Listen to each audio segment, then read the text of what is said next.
All right, I think it is working. Sorry about that. Just wanted to make sure that it was good. Let me just double check here. There's always issues when we're at my house, so I appreciate you sticking with me to get through those issues. I know Devin had mentioned it before, and I've mentioned it many of times, but whenever we're here, I literally have to get everything set up every time. So, yeah, anyway, it looks like it's working. I'm good here. I'll go ahead and put this down, and we can go ahead and get started. I said I'll put this down, but I do need to have the chat up so I can see it. But we're going to go ahead and get started on what is new in the collection. So, like I was saying at the beginning, it is mid-August, about the end of the month, and we just want to see what we've gotten in the collection. So, a lot of these have been gifted. A lot of them, I would say about half and half this time. Gifted by publishers, and then ones that we've bought. So I'll kind of go through that throughout, just so that you guys are aware of what we're doing. So perfect. All right, we'll go ahead and get started. Let's do probably. I guess this was the first game. Yeah, this was the first game that we got this month. And this is one that I was very, very excited to get. And this is the White Castle. So this is one that I actually bought. We went to a convention earlier. I want to say it was the first weekend of August, maybe the second weekend of August. And they actually had a little bazaar for people to buy and sell games. And so Devin and I were actually selling quite a bit of games just to make room for all of these new games that we're getting. And there was a guy that had the White Castle. And so we had just recently played this one at BGG Spring. It was one that I had been wanting to try for a very long time, and then finally got a chance to do it. And so I saw it, and I figured it was a good deal, so might as well pick it up. And yeah, so we got the White Castle. Hey, Michael, good to see you. It looks like my chat's not working on the screen. That's okay. I've got it here on my phone. So, hope you're doing well. Uh, and yeah, so that's the White Castle. Now, one thing about this one, it is a tiny box. I don't know if you've ever actually seen it, but it is a tiny box, and there is tons of content in here. So it is bursting at the seams, and you have these little bridges here that barely fit in there. And so, I was thinking about that, and I know that they're coming out with an expansion for this game. I'm wondering if the expansion box is bigger, or what, because I don't think it is all going to fit in this box here. So, anyway, that's the White Castle. And Devin and I actually just did a playthrough of this one not too long ago, so expect to see that up on the channel. But a terrific game, one that I have already soloed a couple times, and one that I am definitely excited to keep on playing and get into the table. So that was the first game of the month. Okay, let's go ahead and go to the next one here. The next game that I purchased was actually at the con as well, but it's a little bit further down, so I'll get to that one in a second.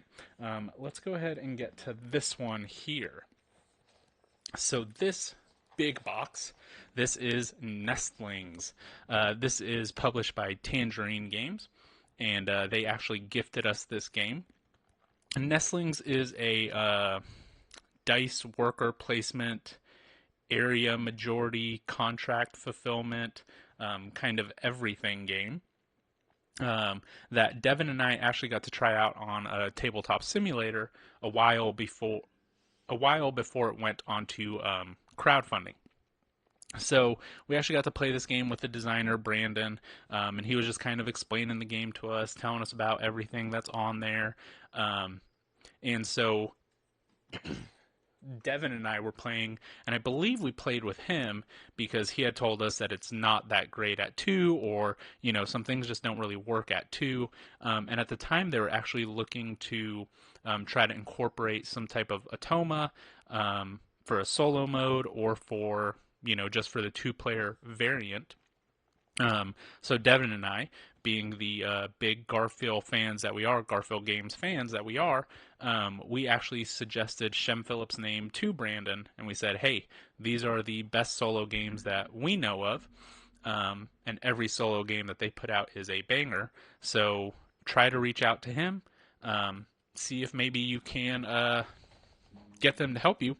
And lo and behold, Shem Phillips ended up doing the Atoma for Nestlings. Um, so anyway, like I said, we've been in contact with them for some time. They actually sent us Peaks not too long ago, the prototype of that game. That I think the Pledge Manager is now on Kickstarter or Backrit or whatever it is. But Tangerine Games have been putting out some bangers lately, so be on the lookout for them. Let's look at kind of what's inside here. There's tons of stuff in this box also. It is packed to the brim. But first thing is this pretty cool board. And I really like this board. So you can see there's these cutouts at the top here, and then at the sides, and then at the bottom. That is where you actually place your dice. And then again, I said it's some type of area majority, so whoever has the most dice there will get control first. And when they get control, they will get to choose whatever resource they want from that area. So I believe, I'm not 100% sure, but I think both sides of the board are the same. Maybe the artwork is different. Yeah, this one has a couple like fish and stuff over here. The one on the back doesn't. So it looks like the artwork is slightly different, but I don't think there's any gameplay differences on there. They also included a dice tray, which is really pretty. And they actually sent us a set of 4 additional dice trays. So we've got tons of dice trays that come with this game, and it is gorgeous. I absolutely love it. So I've been using this one. I've been keeping it on my table, just using it for other games. It's a little bit small. It's a little bit shallow, but it does the job if you've got, just 1 or 2 regular dice. So you've got your dice trays in there. We've got the rule book. So I haven't gotten a chance to play it since the Tabletop Simulator iteration that we did. And I believe the rules have changed a little bit, so I'm going to have to look through that. Like I said, I know there is a 2-player variant, and then the solo designed by Shem. So looking to give that a try whenever I can, hopefully here pretty soon. But yeah, that is Nestlings. Be on the lookout for this one. Let me see. Oh, yeah. I was looking to see if we were in there, but we're not. So that's okay. We were playtesters, but not that big of playtesters. So, got more of the trays that are in there. And then honestly, this is the best part of the game. Artwork is tremendous. It looks beautiful, everything about it. But the storage is just so nicely done. If you've seen anything about this game, on your player boards, you have these little cutouts. They're like these little V-shaped cutouts. And I would put them out, but they're all the way at the bottom. And they're very easy to knock over, so it is double-sided, double-layered boards.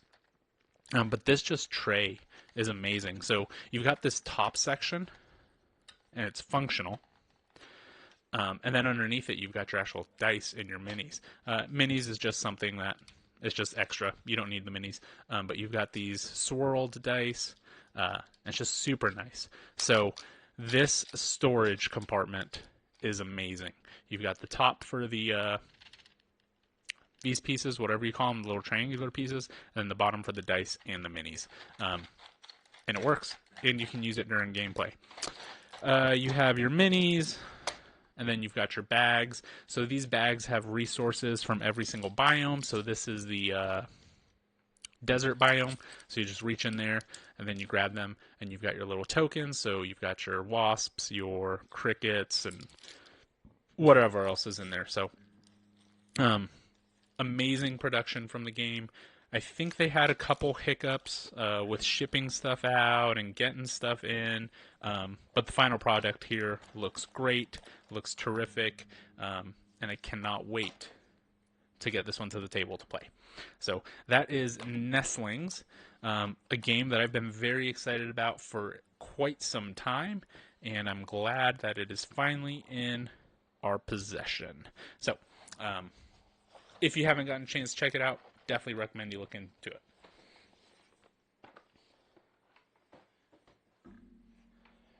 Okay, going back to the convention that Devin and I went to. So this was at the Bazaar, at the VFW that they had there. VFW, no, VFM, Virtual Flea Market, not Veterans of Foreign War.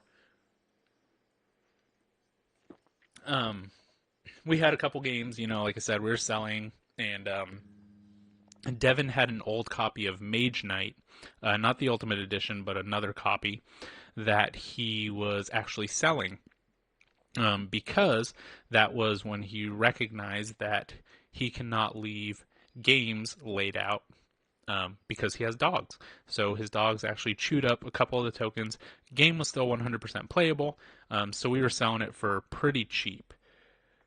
So somebody ended up wanting it, and so I was selling him the game, and I looked over to his table, and I found another game that I absolutely adored, that I had just recently played at BGG Spring. And that is Gùgōng. So, again, if you watched our top 5 BGG Spring video that we put out a couple months ago, White Castle and Gùgōng were 2 of my games. I know White Castle was, oh man, I don't remember now off the top of my head, but it was 1 to 3 were these games. So this is one that I really, really enjoyed, and I saw it there. It was a great price. Decided to pick it up. So I actually have not opened this one yet. It's been sitting on my shelf. But this is Gùgōng. There is a solo in the game, which I actually did not know, so I'm going to have to learn that. But Gùgōng is a game where it's a card-driven worker placement game, with a bunch of different sections that give you different actions, obviously like a worker placement game. But the cool thing about it is you have these cards, and the cards have numbers on them. And so the theme of the game is you're trying to trade these cards. The cards represent gifts, and you are trying to trade these gifts for a higher value gift. So like this one here is a number 5. Whatever space it's on, I could place a higher number and then take that action that's at that space, and then if the card has an action, you can do the bottom action as well. So it's a game that's full of combos. It's a game that has different ways of winning. What I really enjoyed about it was, if you know anything about me and how I play games, I like to get points immediately. I like to know how I'm getting points immediately, and Devin likes to plan for the end game. Well, this game had both of those. Towards the end of the game, I was, I don't know, I want to say like 12 to 15 points ahead of Devin or something like that. And, I knew he had some end game scoring coming. And so I told him, I was like, well, I think I can get like, 10 to 12 more points or something like that. And his comment was like, well, if you're getting 10, I know I can beat you. If you get more than that, not so sure. And so the game ended up being, just like 1 or 2 points away. It was a great game. I really enjoyed it. Had a ton of fun. We played Gùgōng at 3 players, Michael. So anytime we are going to BGG Spring or BGG Con, here's the board. Looks like it's a 2-sided board. It's a pretty big one. I'm assuming one side is the Atoma, maybe the solo, and then the other side is more players. It's got to be what it is, but I don't see anything. Oh yeah, right there at the bottom says 1 to 3, then the other side is 4 to 5. So, like I was saying, Michael, anytime we go to like BGG Spring, we always go with our buddy Joe from Board Games for Two. He drives down, and we just play those games with him. So this is one that he had actually learned and taught us. And funny enough, I think I was the one that enjoyed it the most out of all of us. So that is Gùgōng. And then a little spoiler for next month's What's New in the Collection. I actually just ordered the Gùgōng promo pack for Rolling Realms. So because I enjoyed this game so much, I want to see what it was like as a roll-in rate. But yeah.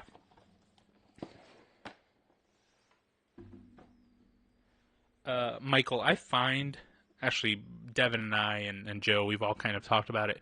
We find that the Euros 3 is the best player count. 2, it's pretty much like it's all or nothing, right? It's a kind of zero-sum game. You're going to get points, I'm not going to get points kind of thing a lot of times.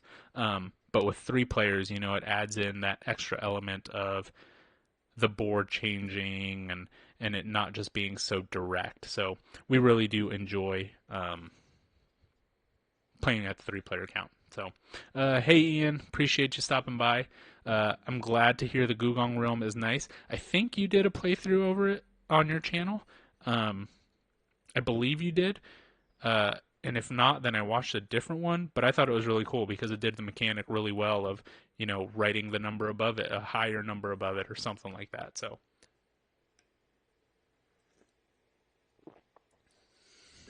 all right. Let's go to the last one from the convention that was at the beginning of the month. So it was just a little local convention, nothing big. I want to say I say nothing big. There's probably about 400 people is what they say. Didn't seem like that much, but it was a decent amount and got to play some good games. Okay, Ian, then yeah, I must have watched yours. It looked really good. So I actually got the Gùgōng Realm. I got Terraforming Mars, which I saw you just posted a video about that today. So I'll take a look at that one later. And then I got a third one. I got Gùgōng, Terraforming Mars, and I don't remember the third one. I can check. Which one did I get? I don't even remember now. Let's see. Terraforming Mars, Gùgōng, Sleeping Gods. Of course, I got Sleeping Gods. Another game that I absolutely love. So I've seen the Sleeping God ones. Again, I think you did a playthrough on that one with the combat going back and forth. That one was really cool. Here we go. So at this convention, you guys probably already saw it, but at this convention, they had this really cool section of games that you could check out. So they had a library, just a normal library that you could just check out games and go play them. But then they had a separate part to the library that was check out these games for a play to win opportunity. So these games were donated by people that just didn't mesh well with the game, or by publishers. It could have been some friendly local game stores demo copy that they were getting rid of. So it was some type of game that was already opened that the people didn't want to keep. So they had this pay to win section. And so one of the games that they had there was Scholars of the South Tigris. Now, you're probably asking, you guys already have that one in your collection. Well, Devin has it in his collection. I have, from Garfield Games, I only have Architects and Viscounts, and then all the expansions for those. I have all of the Ancient Anthology except for Raiders of Scythia. And I think those are all the Garfield games that I have. I don't have any of the South in my personal collection. Devin has all of the South Tigris ones. So now this one is officially in my collection, and now I can actually learn the solo on this game. Hey Patrick, heard a lot of positive comments about Scholars. So yes, so Scholars is, as of right now, it is my favorite of the South Tigris trilogy. It's listed as heavier than Wayfarers by a little bit. But going back to my point earlier of I like knowing how to get points ahead of time. Scholars is a very direct line of getting points. Like there's a very straightforward path to get points. You know, you're going to translate scrolls, you're going to tuck in those translators, you're going to pick up scrolls, you're going to go up the tracks. So it is a very linear way on how you're getting points. Wayfarers is a very sandboxy game where you're just going in and you can just do whatever. And so I have a harder time wrapping my head around that than I do a Scholars. So this series is probably my favorite of the Garfield games. Michael, I definitely think, at least for me, I think the West is more my sweet spot in games. You know, that mid-weight.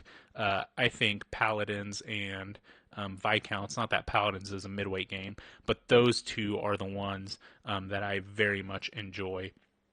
Now, I have soloed those a ton. I have them in my collection. So now I actually have this one in my collection. So, you know, that might change. This one might go up a little bit more. Super lucky that I ended up winning this one. This was actually the very first game of the con that I played. And yeah, ended up getting it.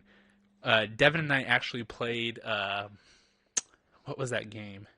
Oh, it was called Abomination. Abomination is a worker placement game where you are the heir of Frankenstein, and it is probably like the most gruesome theme, but it fits so well. And we were hoping that one of us would win that game so bad because it was such a fun game. Abomination is you are trying to collect body parts to reanimate a body, and you can get these body parts from like a hospital, and they're fresher from the hospital. Or you can go to what was the other one? Oh, the morgue, where they're a little bit less fresh, but they're still good body parts. You could go to a vet and get animal parts, which acted as a wild, or you could go to the grave and basically just get bones. It was a super gruesome theme, but it was such a fun game, and I'm a little bit disappointed we didn't win it. But I'm definitely going to be looking into that one. Michael, last time I played, you focused on climbing tracks and then translating. The tracks are a ton of fun, and I love that you can only focus on like 2 or 3 of them, and it's really game dependent. So I think that's one thing that they do really well is their focusing. So I've seen Devin. I watched his playthrough of the game, so I saw him use this for the solo. I love just the bag building aspect of it, and then of course, you know, you've got it's a mess down there, but you've got all the stuff. Did any of you guys watch the Garfield stream yesterday? They announced their newest Kickstarter, September 24th, for 2 games in the Ancient Anthology line. And then they announced all of the expansions for the South series. So it seems like for Scholars, I don't think these are in the right places. These are definitely not in the right places. So I know I wasn't the only one that checked this one out. So at least I won other people. Yeah, so they announced them, and the expansion for Scholars seems like it's going to add a little bit more engine buildiness to it. There's going to be more cards to tuck. They're going to actually have books, and those books can go under your player boards to, I think they said, give you a couple more powers. The expansion for Wayfarers is going to be customizable meeples.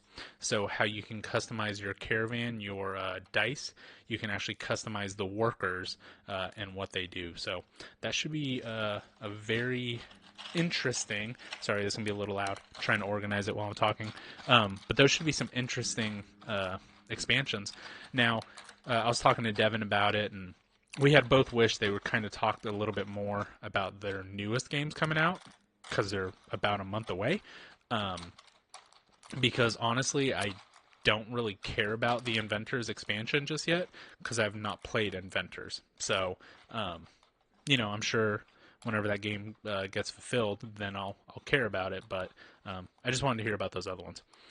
Yeah, I watched that too. I'm excited for the expansions. I tossed the inserts. Yeah, I've actually heard that quite a bit about these inserts not being the best. So, um, anyway, we've got that there. We've got this here.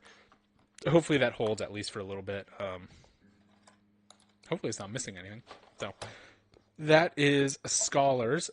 Not one that I bought, not one that I got from a publisher, but one that I actually won. It's been a while since I've won a game. There was a time period where, excuse me, there was a time period where I was winning games pretty regularly. So, Scholars of the South Tigris. All right. Let me find some room.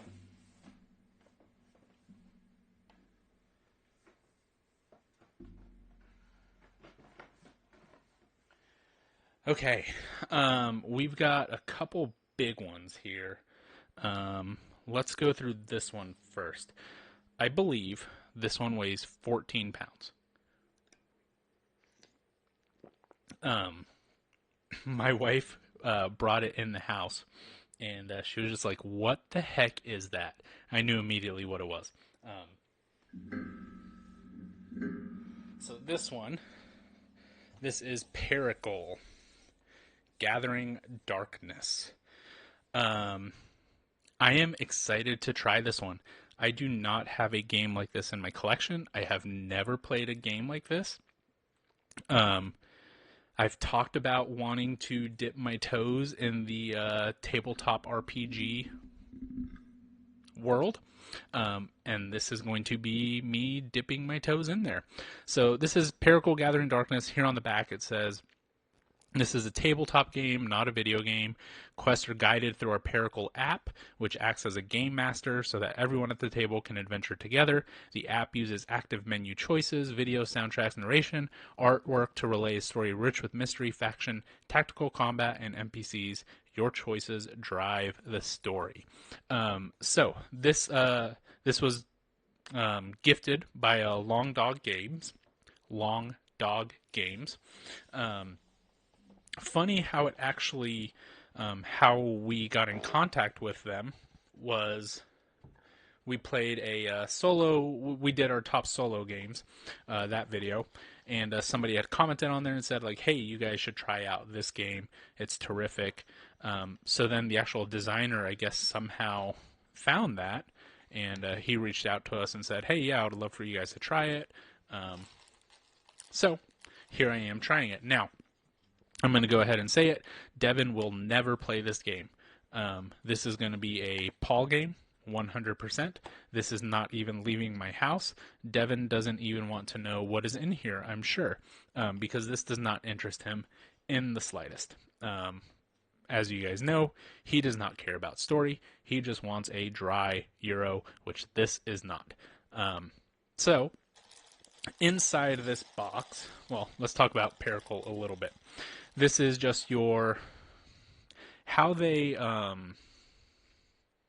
promote it is that it is a D&D style game, a tabletop RPG game, where you do not need a DM or GM. All of that is app driven. So there is this app. I think it's just pericle.app. You go in there. They have different heroes that you can create, or you can do pre-created heroes.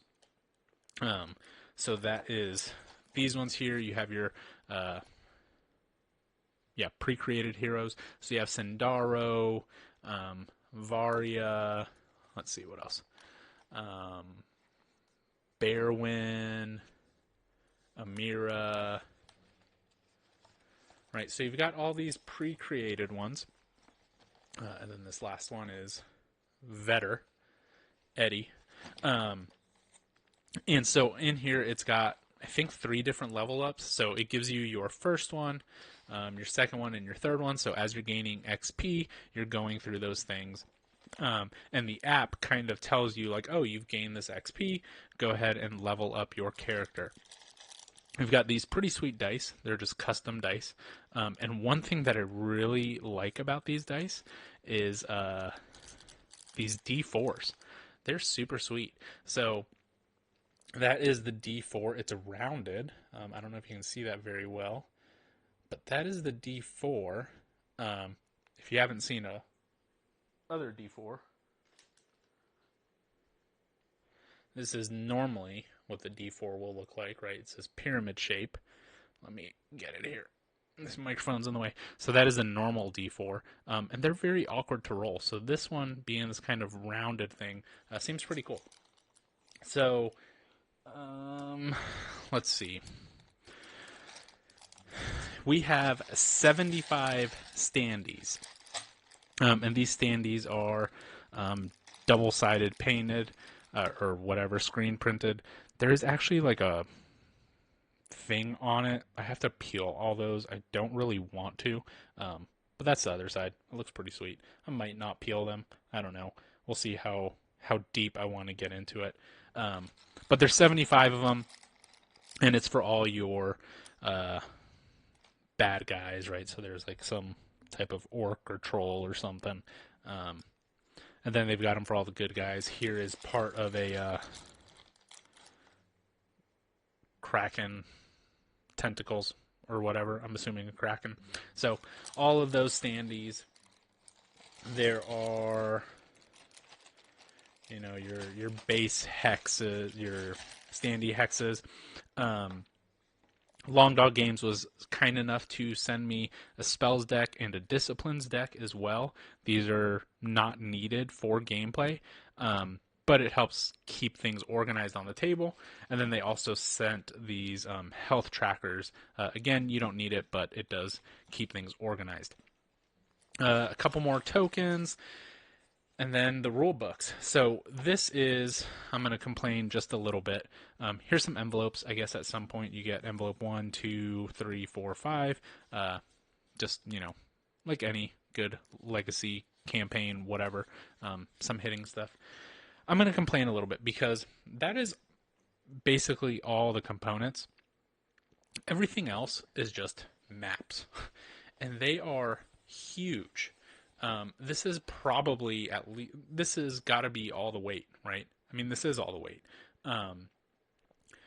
I wish they could have, I don't know. I mean, I'm not a designer or anything, but I love what like Sleeping Gods did with a bound book. I don't know. Maybe this makes it look better on the table. Maybe, I don't know. But I think that would have made the box smaller, right? You've got these just different maps that you're going to put on there. Now, I mean, granted, they are all different. They're double-sided. They look pretty sweet. So I'm assuming, it's going to get you in the mood to play the games or whatever, but I don't know. This box is huge. It weighs 14 pounds, which it is a pricey game. I will tell you that right now. I don't know. That could have just been a way to maybe lower some costs. Again, I don't know. I haven't played it. I don't know if that actually like adds into the gameplay. But we will see.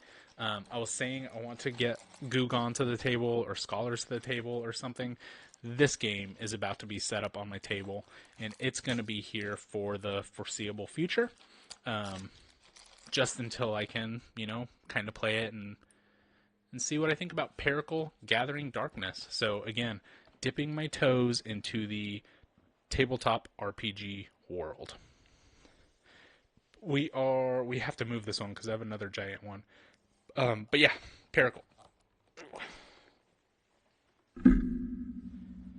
Okay, we've got 3 more.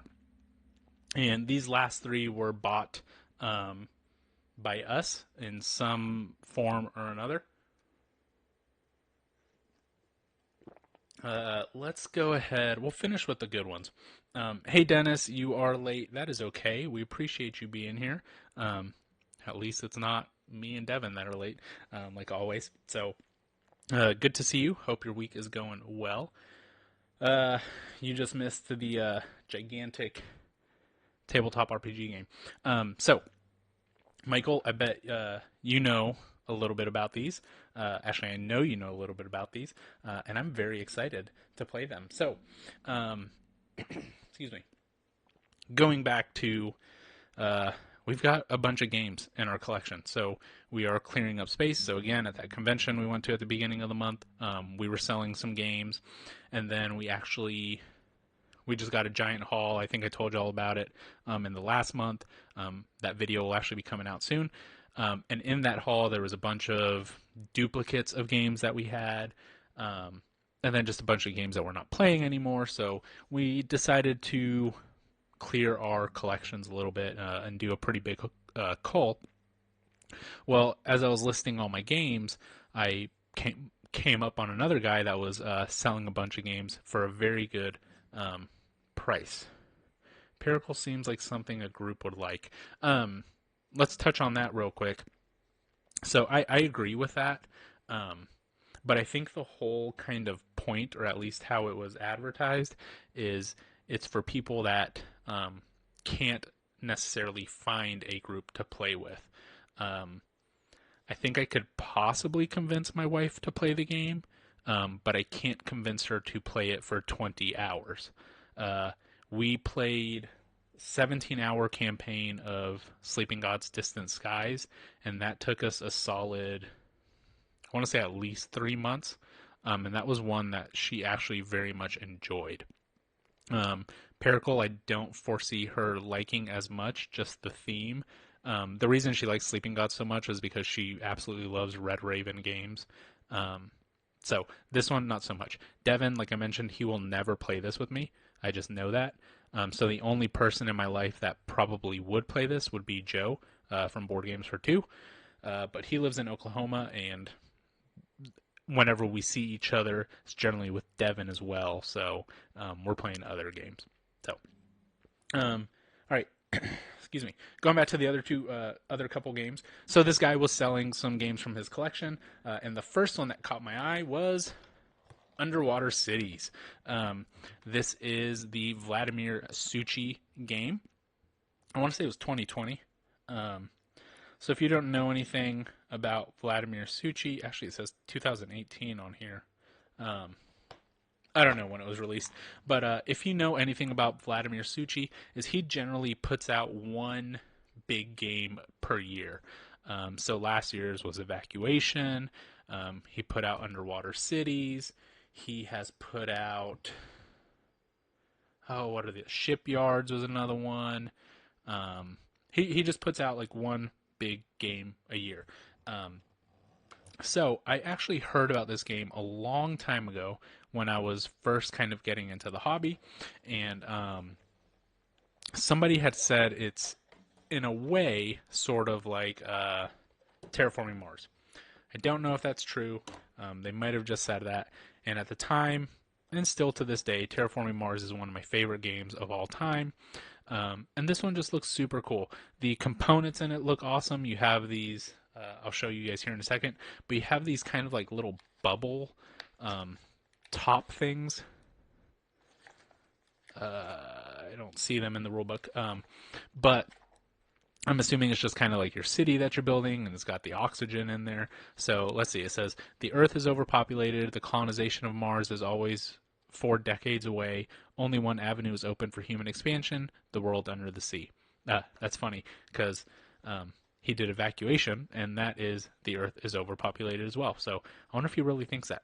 I mean, it is, but I wonder like if that really plays into his gameplay. Players compete to build the best underwater nation, an archipelago of undersea cities connected by a network of transportation. Beginning as a single city, you'll expand your network, connecting it to the coastal metropolises. This is your task, this is your destiny. The world hopes lies in your underwater cities. I think that says it's probably your favorite Suki game, whatever his name is. It seems super cool. I've heard great stuff about it. The guy was selling it for $20, and it's brand new. So he actually, I think he like unshrunk the cards, put stuff in components, but like here's all the bags, and here's all the punch boards. They are still unpunched. So this is a brand new game. Again, got it for $20. I figured I don't know much about it, but it looks awesome. I've wanted to try it for a long time.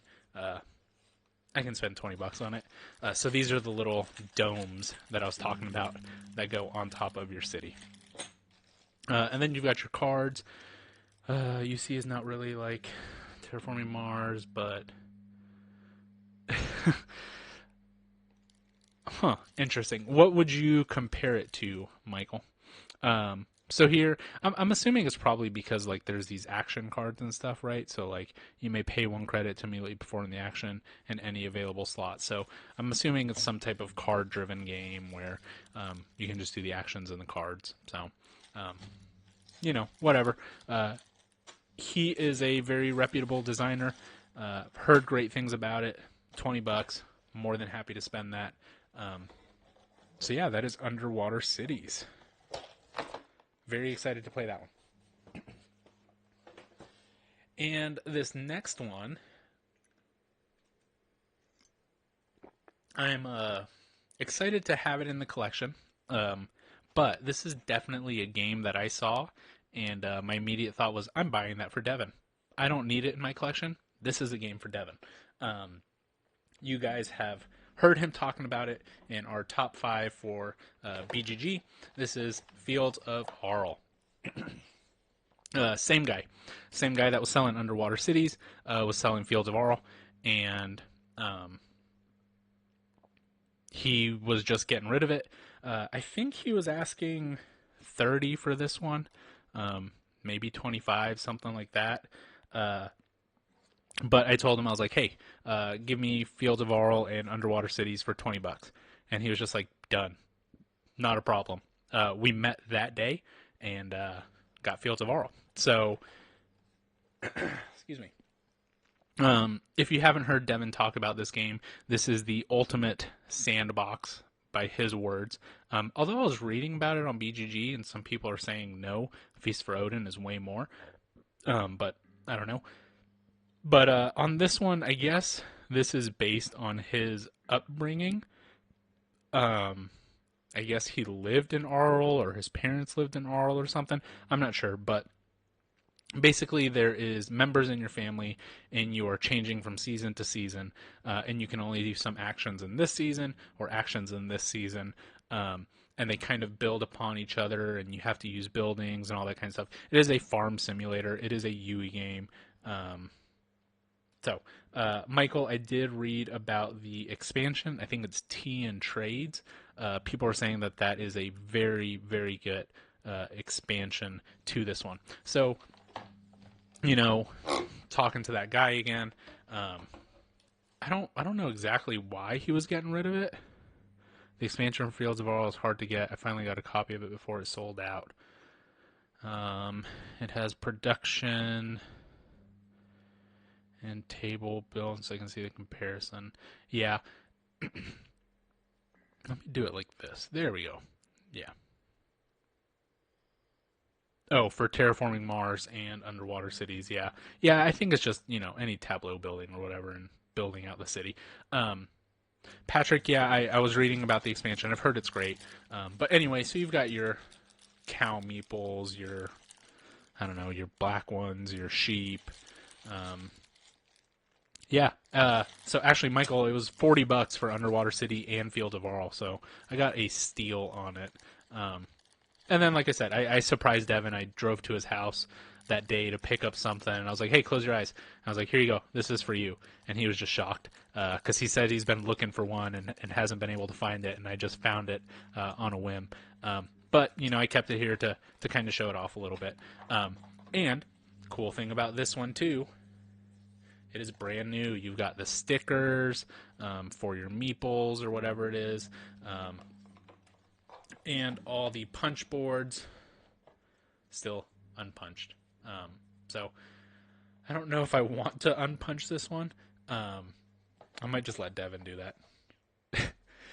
I think that's going to be his job. So the guy that I sold it from, or that I bought it from, I think he was moving or something. I'm not really 100% sure, but he said that he played this game and Underwater Cities with his friends digitally and very much enjoyed the game, and then just went out and bought them.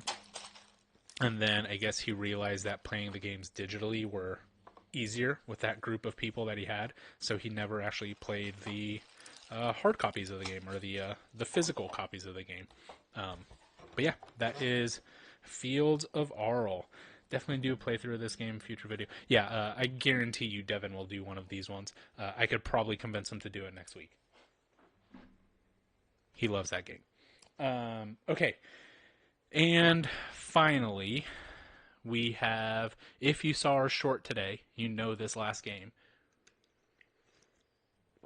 This is a game that I've actually never played. This is one that Devin absolutely loves. It's still in shrink. I was actually waiting for him to tell me that I could open it up. But this is a game that, this is basically the game that got him in the hobby. You guys have heard us talk about Joe on our channel, Joe from Board Games for Two. Well, Devin and him were roommates in college, and the story goes, Joe and Devin were at Toys R Us getting a birthday gift for Joe's girlfriend at the time, and they were walking down the toy aisle or whatever, and one of them saw this game and was just kind of staring at it like, huh, that looks interesting, and then just kind of walked away and forgot about it. And then the other one, same thing. And then I guess whenever they got to their dorm room that night, they were just like, hey, did you see that game over there? They're like, yeah, for sure. And so they were like, well, let's go back and pick it up. And so they played it for forever. They would keep it underneath their bed, hiding it from their fraternity brothers. And so then eventually, the game kind of started wearing out because they were playing it so much, and then it went out of print. And they just announced the reprint of it this year, and that is Heroscape. So, let's see. You'll need a good insert for Fields of Arle. Hey, that's a good one, Michael. Might have to look into doing that. I have my library. They do some 3D printing stuff, so might have to hit them up for that. But yeah, so that is Heroscape. Now, like I said, I've never played Heroscape.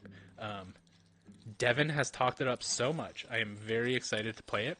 I'm gonna unwrap it here with you, and we're going to actually look at it. And this is going to be like my first real look at this game. Devin committed to going all in on this one. So I know he just pre-ordered the second set. So whenever that comes in, we'll be looking at that too. But let's see. So this is the Age of Annihilation. This is the master set. And it says, create a world of epic warfare, 20 pre-painted miniatures, and 70 terrain pieces. So if you don't know anything about this, it is just a head-to-head battler game where you've got these gigantic minis. I don't know if you can see that. Yep. So you've got these minis, and then each one of them is just kind of asynchronous. And then you just go out and beat on each other. You roll dice. If you succeed, you get rid of them. If you don't succeed, then you don't get rid of them. And that is all I know about Heroscape, except the fact that it looks sweet.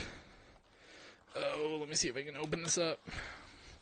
My table in here might be a little bit too small. I might be able to get a few of them out. Oops. Okay, we're not going to be able to get everything out. But here you have the dice. So there's skulls and shields. There's a nice little D20 there. You have some tiles. I'm not sure what the tiles are. And then you've got your minis, right? So Devin went all out and got the painted ones. So there's that. There's a gigantic dragon in here, it looks like. But I can't reach it. Oh, maybe I can. Oh, it's just the wings. So there's the wings. Again, this is just a miniature, I guess, skirmish. I don't know if that's the right word. But it's just a miniature game of battling each other and trying to take control of the land. So he got all that. Let me kind of put this in here a little bit. He got the couple more boxes here. The promo, the pre-order promo, which is Sergeant Drake Alexander miniature. Battle of all time, a veteran hero of many battles. This sergeant was brought to Valhalla by Jonder and has proven time and time again to be one of the most brave and noble warriors to take on the battlefield. Now Drake soars through the air thanks to the Zetacron's tech upgrade. So let's open this up and see what Sergeant Drake looks like. Oh, it's literally just a mini. I'm not sure. Maybe Devin will jump on here later and comment like, it is not just a mini. It is Sergeant Drake. Maybe he was one of the originals. And then you've got, like, these are the actual player boards, right? So, or I say the asynchronous character abilities. So you've got the picture of it, and then on the back it kind of says what they have. So they have their movement, their range, their attack, their defense, their hit points. It looks like he's got Thorian speed, which is opponent's figures must be adjacent to Sergeant Drake to attack him with a normal attack. He's a human, unique hero, all that kind of stuff. So it's got all their stats back there. And there's just tons of them that just kind of go through. And then he has some terrain.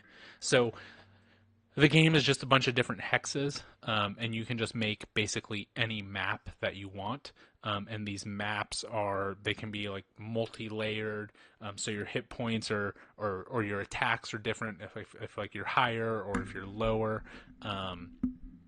So whatever map you construct kind of dictates the gameplay. So he has here 3 lower jungle trees and 6 underbrush pieces. It is 155.3 millimeters tall.